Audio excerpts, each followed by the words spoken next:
Hey, how you doing? Welcome back. I'm really glad that you came to join me for a few minutes on a beautiful Wednesday. It's raining outside here in Utah. I don't know how the weather is where you are, but truly I'm grateful that you came to hang out with me for a few minutes today.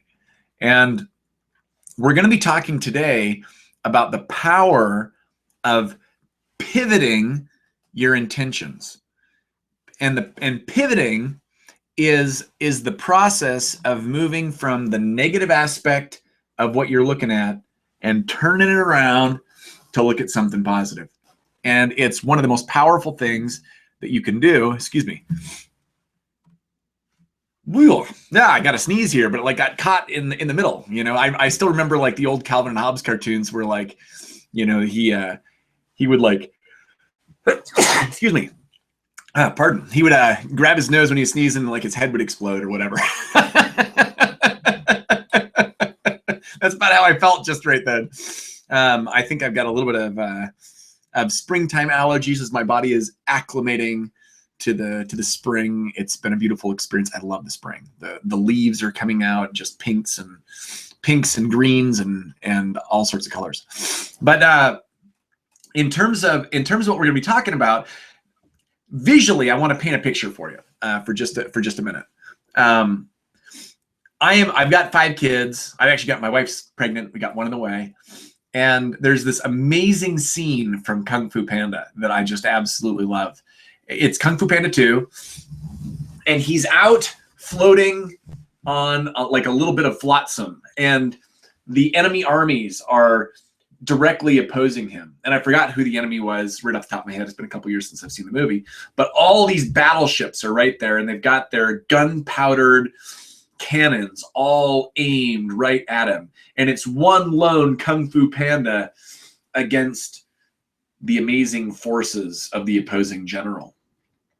And you know what that feels like, right? It's like sometimes in life, you're like, I am one man or I am one woman facing the hordes of darkness as they face me. But he was standing there, and his Sifu had taught him to embrace inner peace. And that if he was able to really embrace inner peace, that he would be able to do things with his Kung Fu that he had never been able to do before. And so the enemy ships were facing him down, and the panda was embracing inner peace. And then they shot the first cannon, and the cannonball comes zooming right in at him. And he takes that cannonball, grabs it with one hand, and like a basketball player, he brings that cannonball in, and whoosh, he sends it right back at the enemy forces, turning that ball around, turning the energy around, and sending it right back. Hang on 2 seconds here. I'm having a moment here.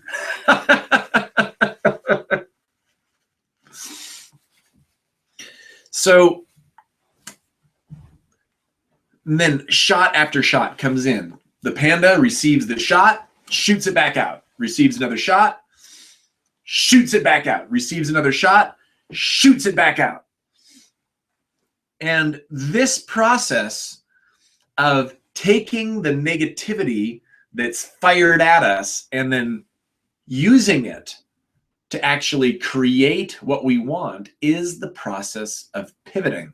And I'm going to be talking a little bit more about that as we go. Pivoting is where we take a negative thought or we take a negative emotion and we use that negative emotion, just like the panda, to bring it back to the center of who we are, to evaluate what it is that we truly want, and then to turn that negativity around and to shoot it back out. You can think of this like Kung Fu for the mind. It's like Kung Fu for manifesting what you really want in life. And so let's give some examples of how this can happen. Regularly, I will have a client come into my office, and the client will say something like this, Will, I just don't want my relationships to be so terrible anymore. I'm just so sick of being stuck in a toxic relationship. Why aren't there any positive men? Why aren't there any positive women out there? And this is something that I heard yesterday, in fact.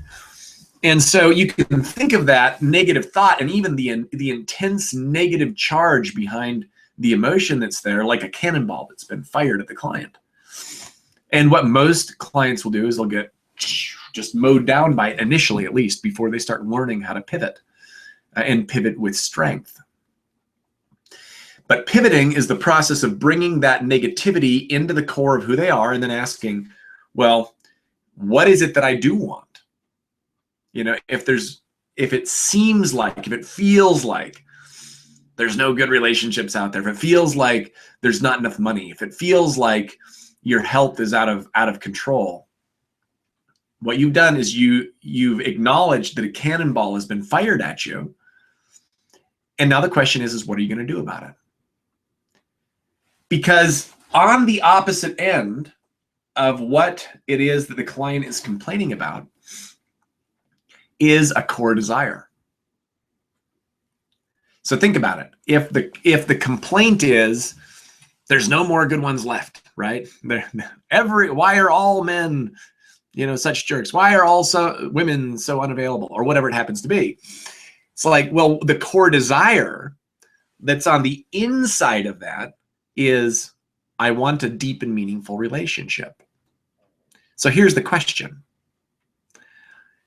You can put your attention on the negativity that's come at you, or you can put your attention on the core desire that's attached to it.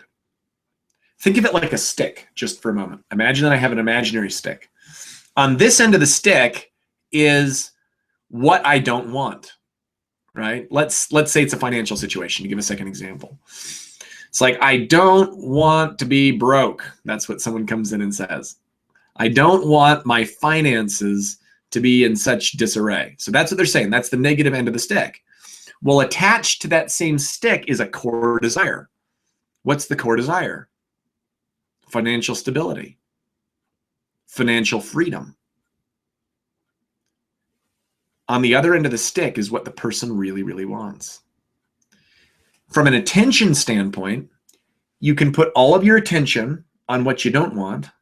And what that tends to do is it tends to magnify it. It tends to grow it.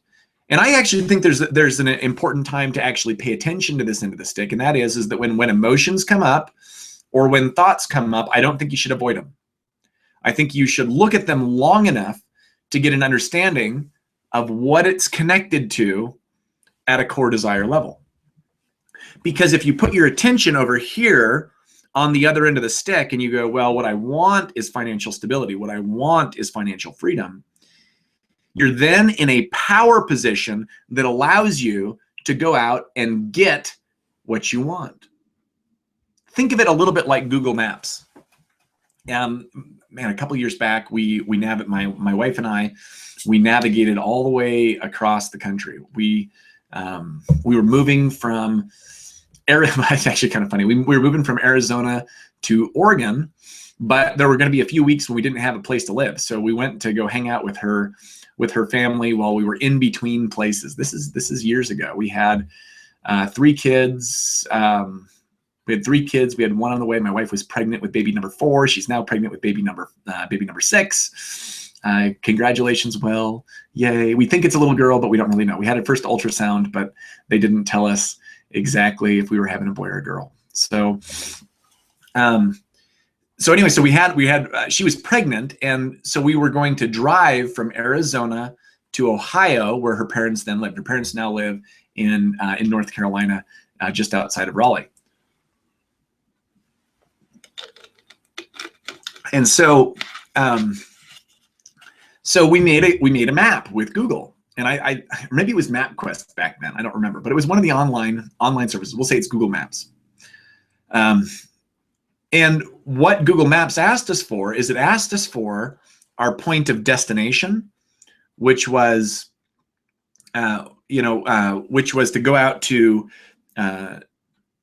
Ohio, right? Just outside of Dayton, a little town called Enon. But then it also asked us for our point of origin. It asked us where we were starting from. And so we started in Arizona and we ended up in Ohio. We needed to know both things. It's kind of like your stick. You got to know where you're starting, right? And that is when your emotions or your thoughts bring to your attention a negative cannonball that's coming at you. It's not a bad thing, but it is a point where you need to complete the Google map that you've got. The brain says you're not good enough. It's one of the most common things that'll come up in the head of clients, whether they're pursuing a financial goal, whether they're pursuing a relationship goal, whether they're pursuing a health goal. You don't deserve it. Well, if it's I'm not good enough, what is the core desire that's attached to that? What's the opposite end of the stick?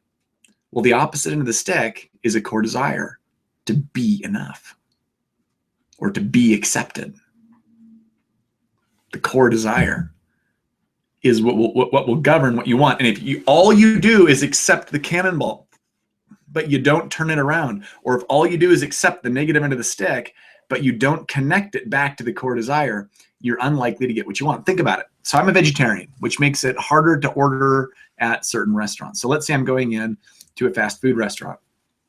I don't eat there often, but sometimes I do go in. Mainly I go into Subway when I'm going in for I should say faster food. And I do like their food quite a bit. I think they make great sandwiches. But I'm a vegetarian. So imagine that I'm going in for a sandwich at Subway and I just tell them, well, I can't have meat, right? Or don't give me your meatball sandwich. They're like, all right. At some point, in order to get what I want, even if I'm being clear about what I won't allow in my life, I've got to turn it back around and I've got to come back around to what it is that I do want. I've got to say, I would like your Veggie Delight sandwich on flatbread with sweet onion sauce and a little bit of sriracha, creamy sriracha, right? Which is usually what I get. And some avocado, good stuff. So you can't just tell the restaurant, I don't want this. You've got to turn it back around and actually tell them what it is that you do want, and then be very clear about it. Life works the same way. And that is that if you're not being clear about what it is that you want, and all you're doing is telling life what's wrong with your life, and all you're doing is telling life what you don't want, you'll tend to get more of it. Now, that's not a law, that's a rule. It's a rule of thumb. That most of my clients that complain that no one loves them, they're constantly pushing people away. The one who complains about there not being any available men who are emotionally available will push away the ones who are, because when they become emotionally tender, they get attacked, right? They get attacked. When financial opportunities come your way and you're complaining about how broke you are, people run the other direction with their opportunities. So if your emotions are guiding you to a point where you're recognizing what it is that you don't want in life, that is a moment to bring that into your core and to ask yourself, what do I want? Do I want wealth? Do I want abundance? Do I want an intimate and connected relationship? Do I want to have a better and awesome relationship with my kids? Excuse me. Excuse me. Welcome spring. Woohoo! Hi. But what do you want? Let me show you how you can pivot something really quickly. Few years back, this is like, I think 2 or 3 years ago now. My wife and I, we rented a cabin up in Idaho for about 9 days. Brought the kids there, right off of the Payette River. Payette River is this gorgeous river in southeast Idaho. It's great for canoeing. It's great for rafting. And we asked, where is a nice calm stretch of river that we could take the kids on a day canoe trip? And they gave us 2 recommendations, and we ended up floating both of them. And one of them was like so calm, so quiet. I think it was the middle fork of the Payette. The water moved at a teeny tiny little trickle. The water was relatively shallow and warm. We brought our inner tubes, and for a couple of hours, we just lazily drifted down the Payette, and it was a marvelous time. Well, we went to the second place that was recommended, and we put in the canoe. We said, well, we're going to canoe this time, and I think we had the canoe in the first time as well, but we had inner tubes there as well. So in the second time, though, it was all canoe because we knew it wasn't really a tubing river. They said it's not really a tubing stretch, but it's a great canoe stretch. So we put the kids in the canoe. It was me.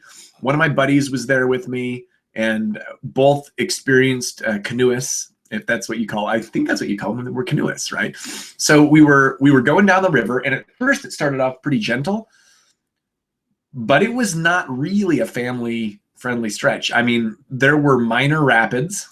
We were in a canoe. There were obstacles. There were sweepers. There were rocks. I mean, we're not talking like, level 5 rapids or anything, but we're talking like, onesies and twosies. And we had teeny tiny kids in the canoe. So we're zooming down, and we're like being like swept around these bends right and left. And the canoe is being hurtled around the river as we're going through, and we're really in control. Like, I wasn't scared, but I was like, oh crap, this is not really a kid-friendly stretch. Like, we could actually end up capsized. But we were in control, and I'm good at I'm good at maintaining the canoe. I'm good at maintaining direction. I was in the steering place, and I was just kind of jamming there, steering the canoe. My buddy up front was paddling real hard. We had a couple of kids in the middle paddling hard, and my little guy, like 5 years old, sitting down right at my feet, and he was like gripped onto the edge of the canoe like this. I mean, just like literally like this, just jaw clenched down, eyes as big as saucers, and like he was there, and he was just like, he was shaking. He was in a life jacket, and he was safe. I mean, I really didn't feel like we were in danger. We might have been in danger of capsizing, but we weren't in danger of dying. The river was relatively shallow, and it might have been a little bit of a drift. But it was scary. It was scary, especially for a little guy who'd never been in a canoe like that. And so he's just, you can imagine, just locked down. Now, I'm the dad.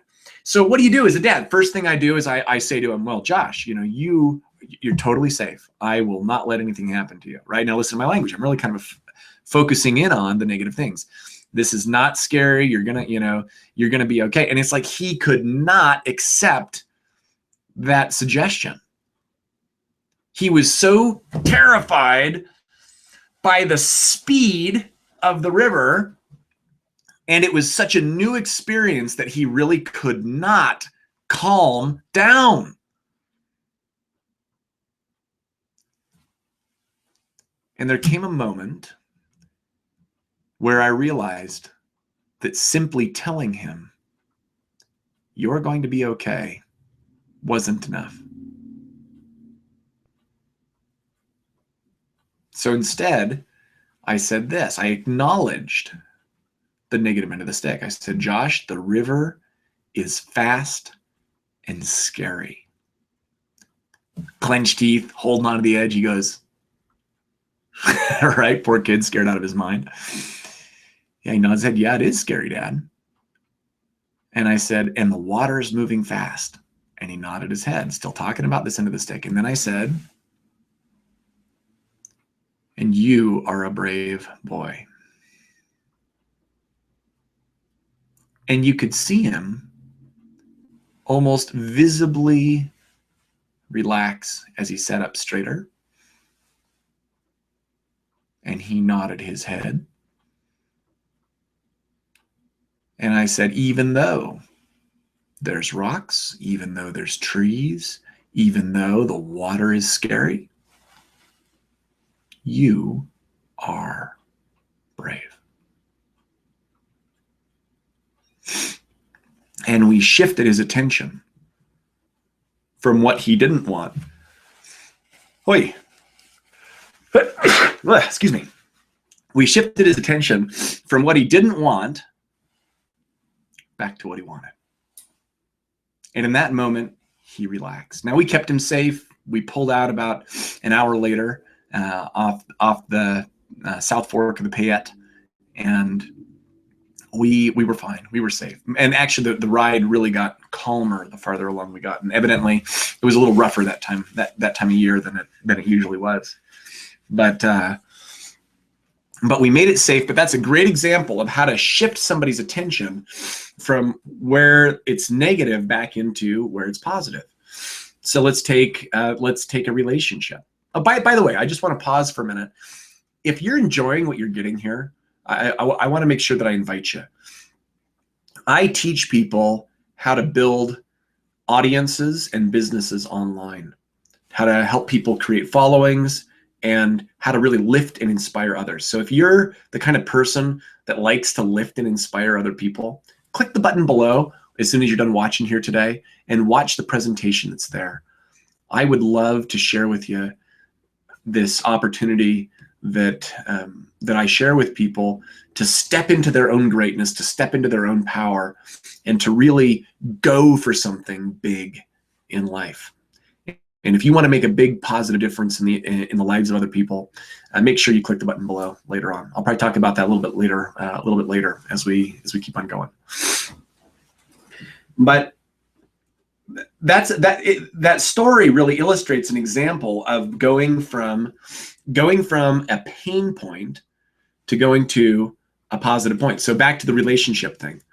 If a person is complaining to me, well, there's, and they're feeling it, right? It's like, there's no good ones left, right? Or my partner won't listen to me. I feel ignored and I feel belittled and I feel, I really feel like no one's out there for me. It's like, if you just take a moment, you acknowledge the feelings that you've got, and then you pivot it back around to the other side, you can acknowledge, yeah, it's like life has been difficult, dating's been hard, my partner's not listening to me, and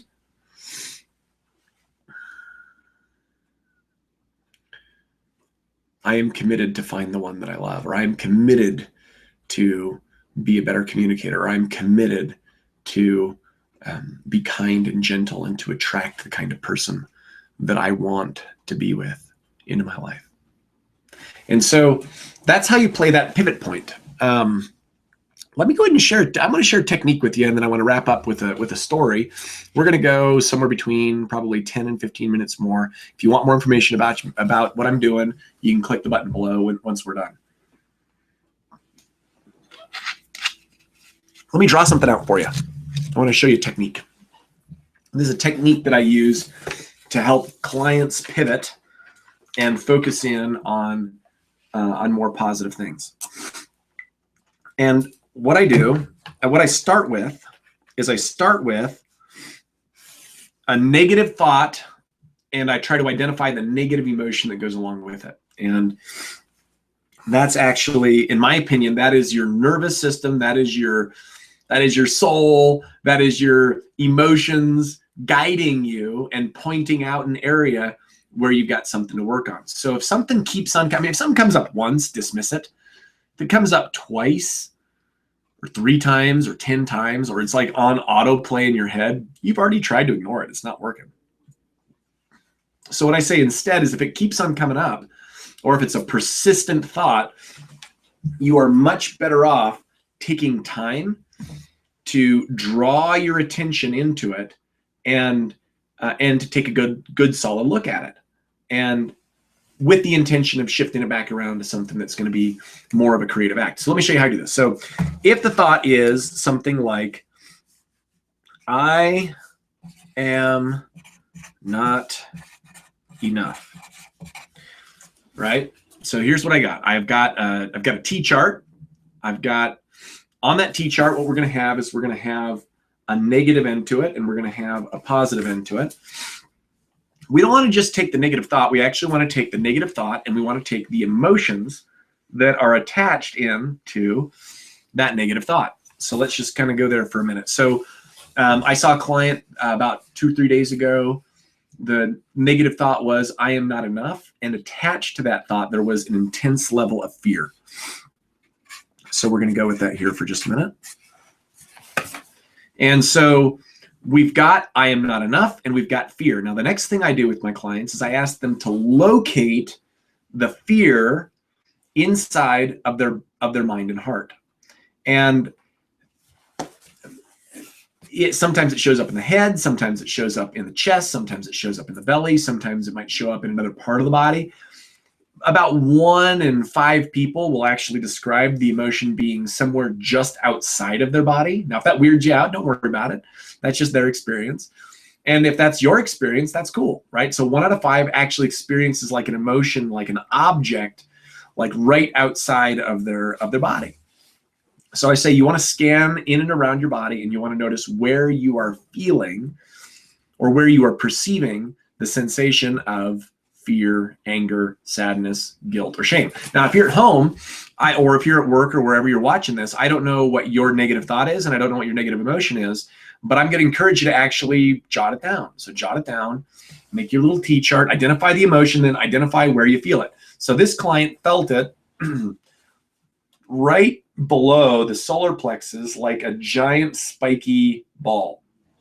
So it was a giant spiky ball that was just all kind of wound up right down deep in the gut. That image is a pretty common one too. People say, I got this big spiky thing right in my, right in my tummy. And so now we have the thought, we have the emotion, and we have this object shape, color, awareness that is sitting in or around the body. And yours doesn't have to be in the tummy. It could be out in the chest. It could be up in the throat, which is another common place to have it, up in the jaw. People will say behind the eyes. And you just locate the tension, the tightness, the awareness that you have that's represented by that thought. And then what you do is you want to really move yourself back into the positive end of your stick. You want to move back over here. You want to pivot your attention back over to what you want. And so you want to identify what that is. So first, we've acknowledged the negative. We're not running from it. It's already in the head. It's already in the heart anyway. It's the emotions drawing your attention to something that you need to pay attention to. And then what you're going to do is you're going to go, well, what's on? I know it's on the negative end of the stick. The negative end of the stick is that I'm not enough, and I've got fear, right? So we've got fear over here. Well, then what we want to do is we want to go, well, what in the fear is in the tummy? Hang on, we're just going to make it. It's in the tummy. It's like a spiky ball. Now, the question is what's over on the positive end of your, positive end of your stick? What's over here? And on the positive end, you might go, well, the desire is for acceptance. I don't feel good enough on the one hand. I want acceptance on the other hand. So we would say over here is acceptance. And that is the core desire. Now, that doesn't have to be the core desire of somebody saying I'm not good enough. The core desire might be something like validation. I've had that come up, which is kind of like acceptance, but it's a little bit different. So we'll say validation. And I've also had people say that the deep emotional need is to feel a powerful kind of unconditional love. So I'm going to write those 3 things down.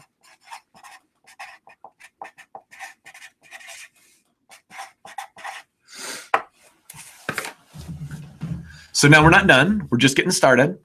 But we use our T-chart just to start identifying what is it that we actually want.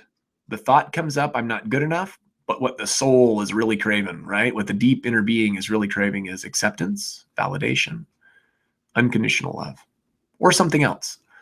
You will know what it is that you deeply want when you start looking at this. And then you start looking at over here at the emotions, and you go, well, what kind of emotions would help me move from fear to acceptance? What kind of emotions would help me move from fear to validation? What kind of emotions would help me move from fear to unconditional love? And as I'm thinking about this particular client, the answer was love, right? Was that unconditional love? So notice that fear, in this case, fear and love are like that proverbial stick. On one end, we have fear and I'm not good enough. And on the opposite end of the stick, the real core desire of the being is to have acceptance and unconditional love. And love is the answer. So the question is how do we move somebody out of a state of fear into a state of love? There's two general approaches for doing that. Approach number 1 is to work on decreasing the amount of fear. And that is not something we're going to be talking about. I may be doing another, once a week I get together, I do these presentations. That's my commitment. I'm going to be here once a week, usually on Wednesdays, but depending on the week, may move it around. I should probably look at my calendar here. I'll look at my calendar here in a minute, and we'll do that right now. And I'll tell you when I'm going to be around next week. And sometime in the next couple of weeks, I'm going to be talking about emotional release processes. But there's processes where we can actually work on the negativity that's there, and we can actually release toxic emotions. So that's one way of dealing with it. It looks like right now, it's next Tuesday at 2:30 Eastern time. That's Tuesday the 19th at 2:30 Eastern time. I'll be coming back around, and I'll be talking about, let's see what I'm talking about. Speaking your world into existence. I'll be talking about the power of the spoken word to create and manifest what you want. But so if you want to come back to that, if you're getting value out of these hangouts, bring a friend along. I'd love to have him come back around. I would love to really benefit your life. The reason that I do these things is that I want the world to have access to powerful ideas. That's why they're completely free. Now, of course, there's an invitation to come in and do business with me, and that's why there's a link below. So if you like what you're getting on these webinars, come join me. Join me to really build yourself up to be a healer, to be a helper, to be someone who is a positive force for good out there in the world. And if that calls to you, click the button below. If that's not your gig and you're just here to get some help, welcome. I am glad that you're here, truly. So anyway, so here we are. We've got our problem. We've got fear on the one end, and then we've got love on the other. And there's a couple of different strategies that we can do to do this. We can reduce the negative feelings, and we can do a technique like, if you're familiar with it, like meridian tapping, right? Or we could do a technique like some of the NLP techniques where we take something out, we might spin it around and change it, or we might use a metaphoric process like the clean language processes, or we might use any one of literally hundreds and hundreds of emotional release techniques, energy movement techniques, NLP techniques, hypnosis techniques, coaching techniques, cognitive behavioral therapy techniques to diminish the negativity around that. But the opposite strategy is to acknowledge what's there and then to focus in on generating something else. And here's the really cool thing, and this is the power of pivoting. You can generate an emotion by putting attention on it. And what happens to fear if you generate love?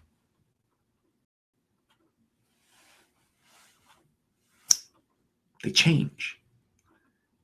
Love and fear together changes the very nature of fear. There's an ancient proverb that says, perfect love casts fear out.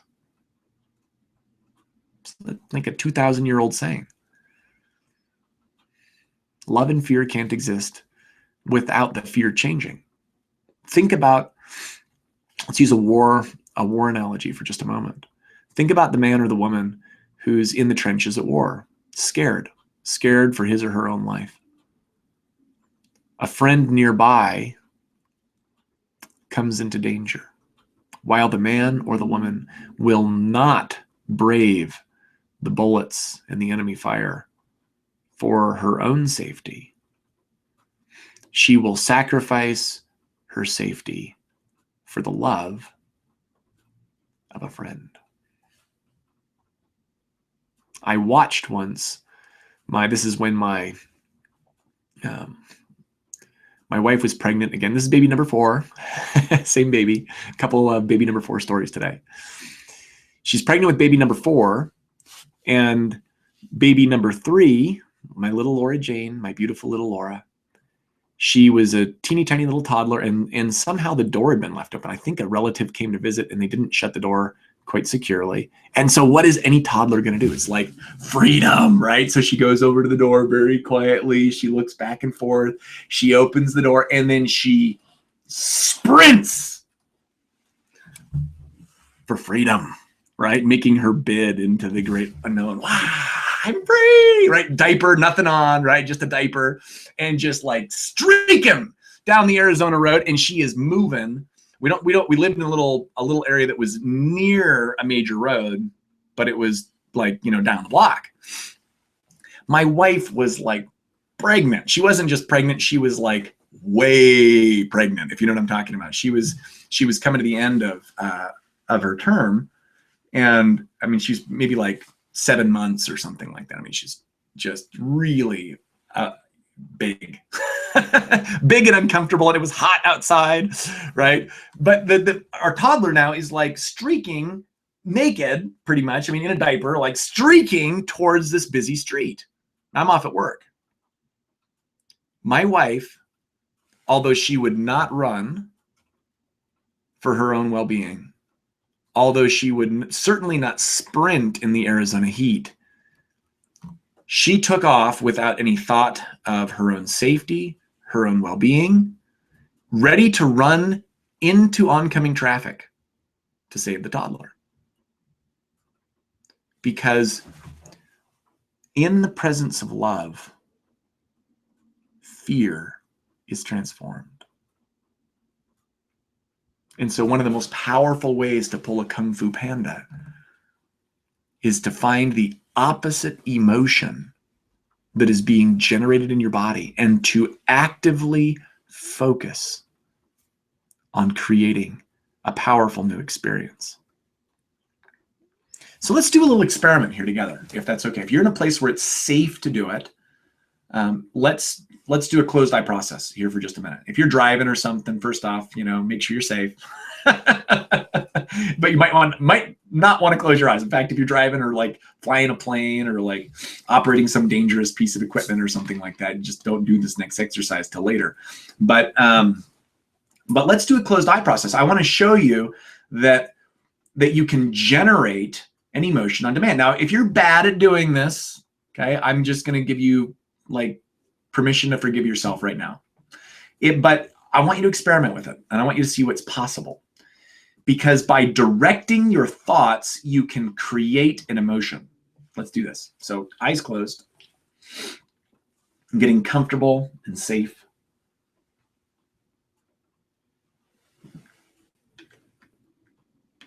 And let's start by centering your awareness and centering your attention.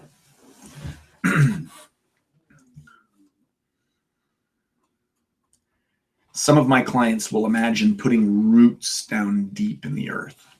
That's their grounding process. Others will just draw their attention down deep into the belly.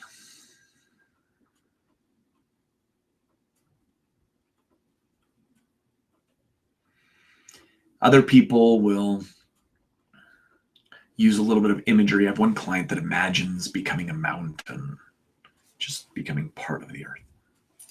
There's not really a right or wrong way to do this. I just like to invite you to become totally grounded and centered right here, right now.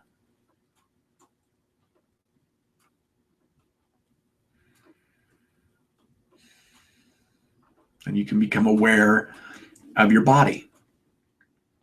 Becoming aware first of your eyes, the muscles around the eyes. And draw your awareness down into your jaw and the muscles of the jaw.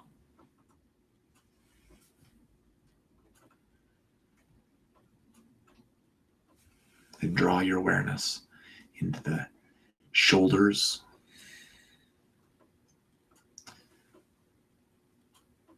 your belly,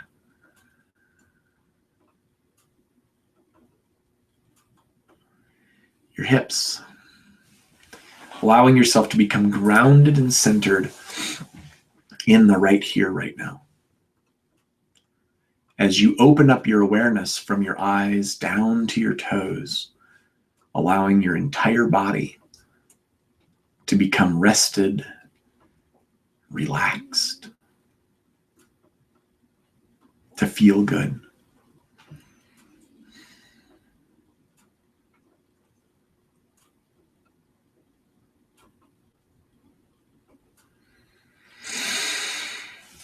And focus in on your breath and your breathing. Breathing in, breathing out, allowing your breath to powerfully connect you into this present moment.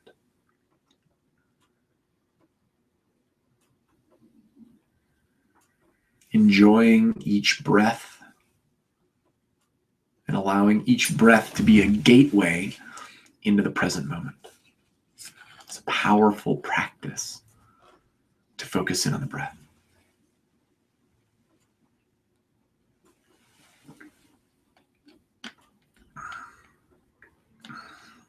Now go ahead and open up your awareness to your surroundings. And you can keep your eyes closed or you can keep them open, but you can just imagine expanding your awareness, the field of your vision, perhaps with your inside eye, or perhaps with your hearing, just reaching out and creating a space of expanded awareness around you.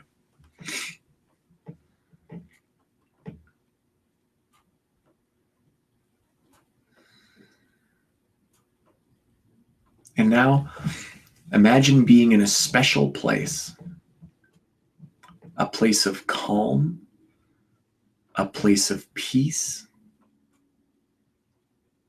a place perhaps of comfort.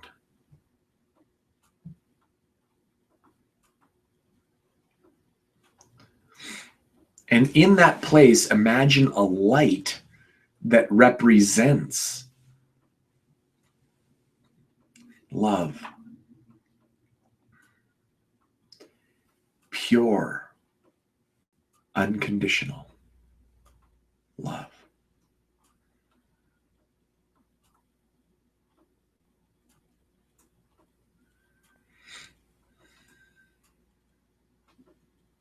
Perhaps you see the light, but perhaps it's only something that you can sense or imagine, or maybe even hear. But however it is, you know there's something there.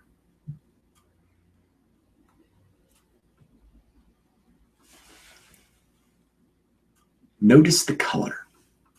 Notice the shape. Notice even that the light has a certain texture. And then step into that light and allow the light to first surround you, almost like a warm hug of unconditional love.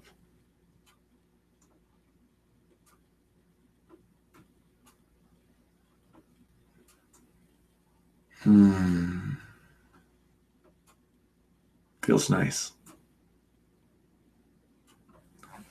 But then allow that love to work its way down deep inside of you.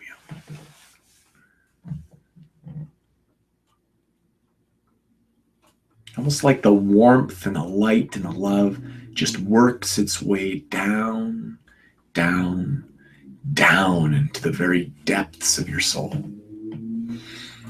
allowing you to connect with warmth and love and light.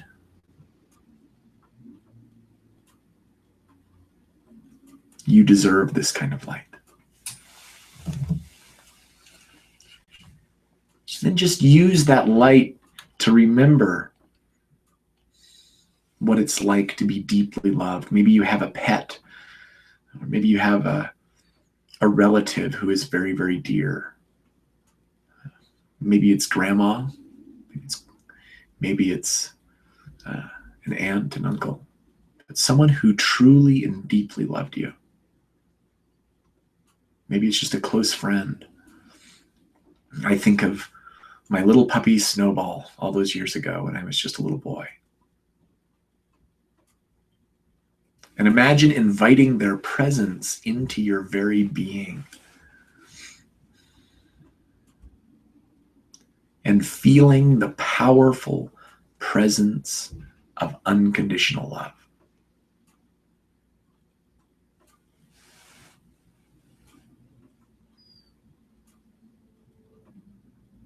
And like an ice cube that finds its way into the summer sun, just allow any old feelings to melt in the presence of powerful, amazing love.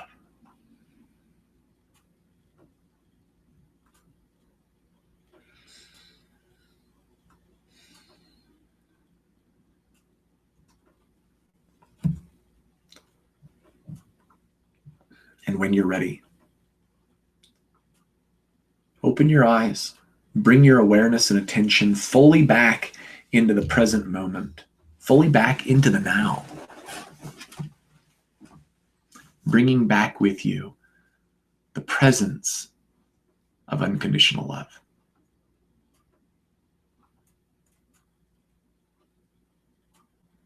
I am glad that you are here with me today. It brings me great joy. Thank you for taking the time to be here.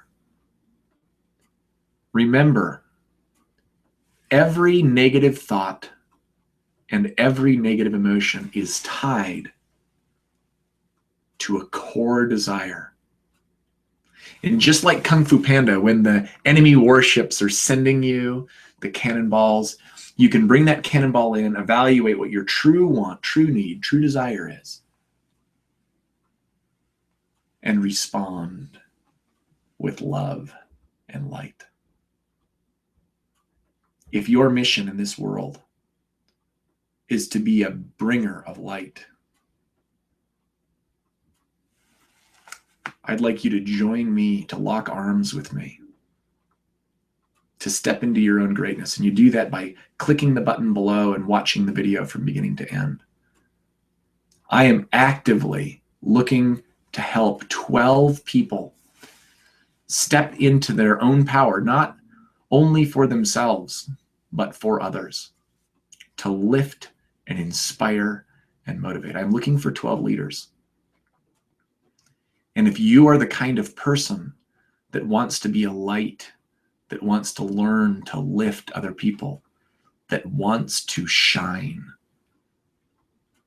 lock arms with me. And let us bring love and light and well-being to the planet. One of my favorite quotes, and this is where we'll end today. One of my favorite quotes comes from Martin Luther King Jr. He says this: "We cannot fight darkness with darkness. Only light can do that." This week, I challenge you to be a warrior for light. And if you're looking for a way to express that in your life, click the button below, watch the video from beginning to end, follow the instructions, and I will teach you what to do next on your journey to become a healer and a powerful force for good on this planet. Thank you for joining me. Come back next Tuesday at 2:30 Eastern Daylight Time. Check my Facebook profile, check your email if you're on my email list, and I will make sure that I email you out the time and the topic. But we're going to be talking, I already lost the topic. I just got a little distracted. I'll just repeat it here real quick, just so you know time and date. We're going to be talking about speaking your world into existence. We're going to be talking about the power of the spoken word to create the results that you want in life. Once again, William Wood, it's been a pleasure being with you. It's been a true honor to spend a few minutes with you today on this beautiful Wednesday, this beautiful rainy Wednesday here in Utah. And from my heart to yours, I am sending love and light. Have peace and be well.